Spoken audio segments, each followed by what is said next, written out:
Hello everyone, Mr. Lipchick here, and today we're going to begin our second part of our discussion on state and local government. Okay, state regulation of big business. Every corporation that exists must have a charter, and these charters are issued by the state government.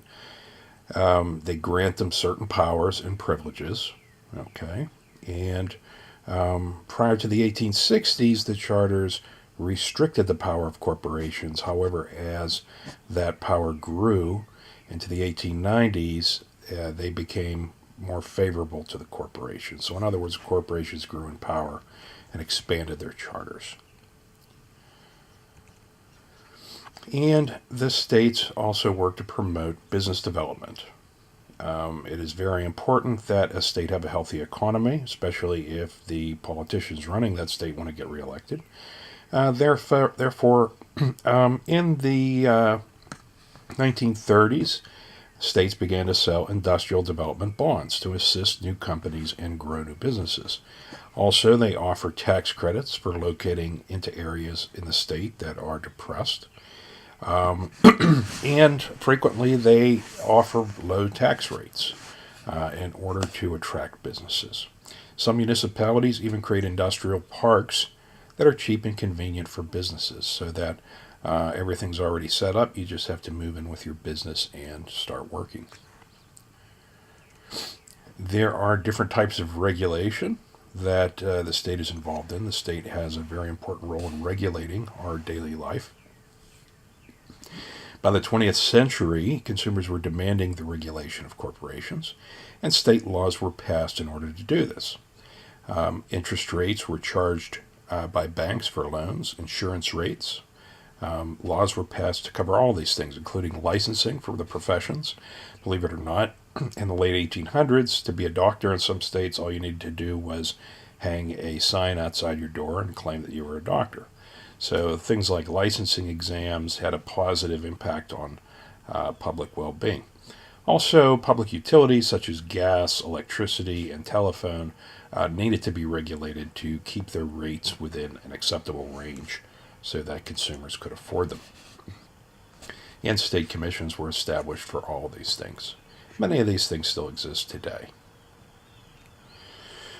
State consumer protection began in the early 1900s. Strong laws were passed against false advertising, regulation of the healthcare industry, and practically every area of business from home building to automotive repair is regulated, and violators can be charged criminally in some cases and civilly in others, and they are prosecuted in the state courts.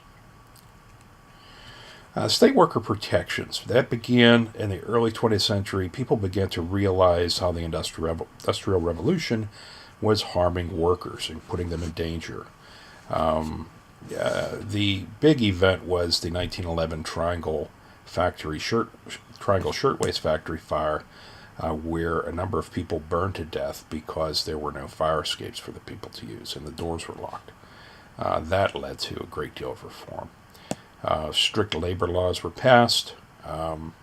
States eventually began to provide workers' compensation for illness and injury, and that avoided clogging up the courts with lawsuits.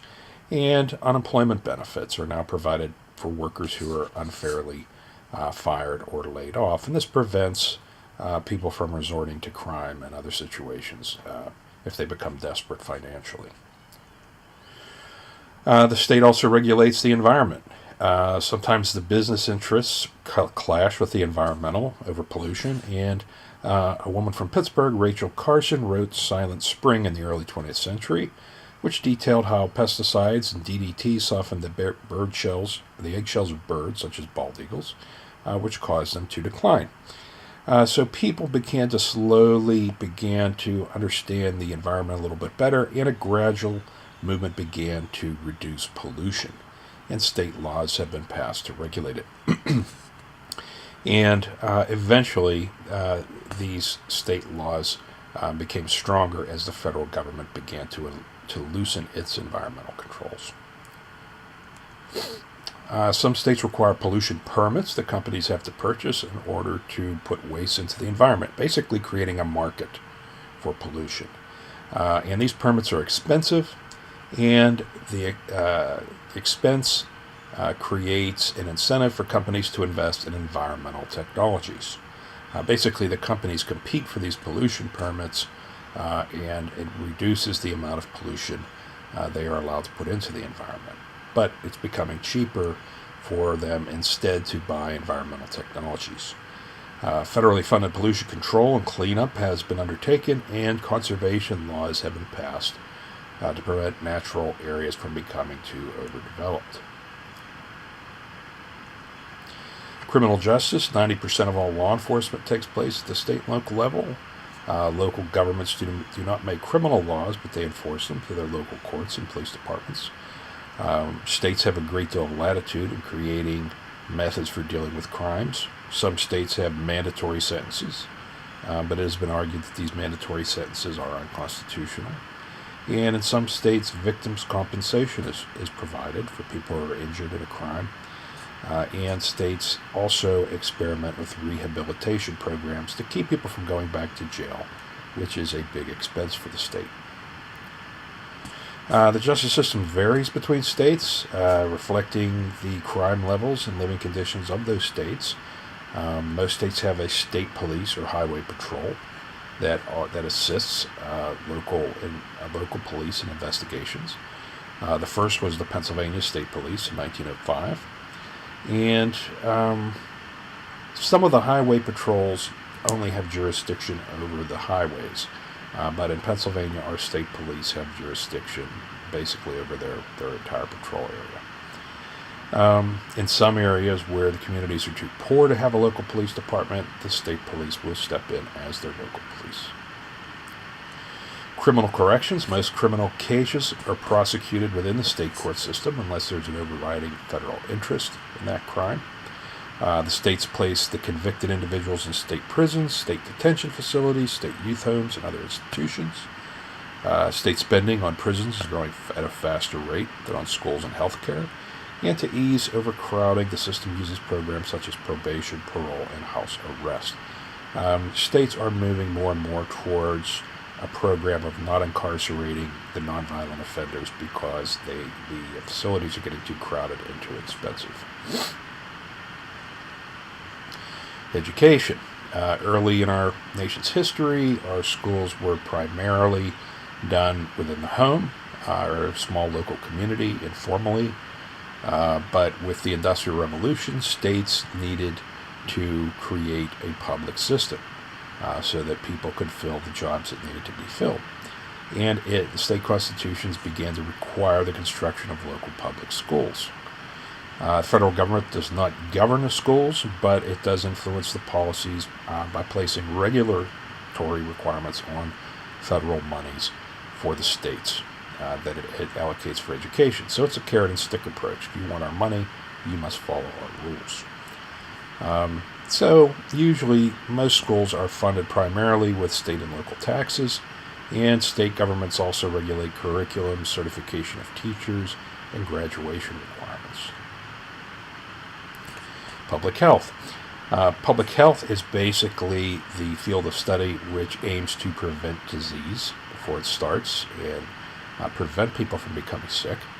And states have the power to control the licensing of health officials, sale of drugs and vaccinations. The states also support hospitals, clinics, and other health professionals.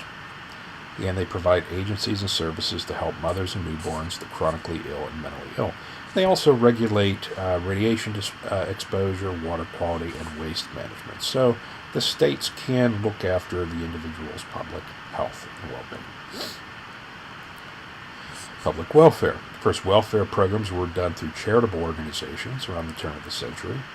But with the New Deal, public welfare programs grew and many were established at the state level. And today, welfare programs exist at the national, state, and local levels.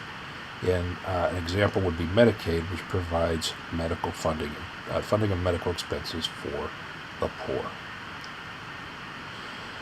State finance. The individual states are able to pass laws creating taxes in order to finance their governments. The U.S. Constitution limits a state's ability to tax in three ways. States cannot tax goods that move in or out of the state or country. Federal property may not be taxed, and they cannot use taxation to deprive people of equal protection under the law. States also cannot use the taxation to deprive people of life, liberty, or property without due process of law. Sales taxes. Some states began to use sales taxes during the Great Depression. Most states have sales taxes, and there are two types. There's the general sales tax, which is a tax imposed on a broad range of items that people buy. I put die there by mistake, my apology. And selective sales tax imposed on gas, tobacco, liquor, and other luxury items, also known as an excise tax. Sales taxes have been criticized, however, for being what is called a regressive tax, in that the percentage of income tax drops as your income rises. So in other words, a sales tax takes less of your overall income as you earn more money, because as you earn less money, the sales tax is the same for everybody, so it takes a bigger bite out of your pay. State income taxes. State income taxes account for over 30% of all state tax revenues. It's imposed on the yearly earnings of individuals and corporations, and it is considered a progressive tax because it increases as your income grows. Some states use a flat rate for all earners, known as a proportional tax. Some of the proponents of this try to argue that it is a progressive tax.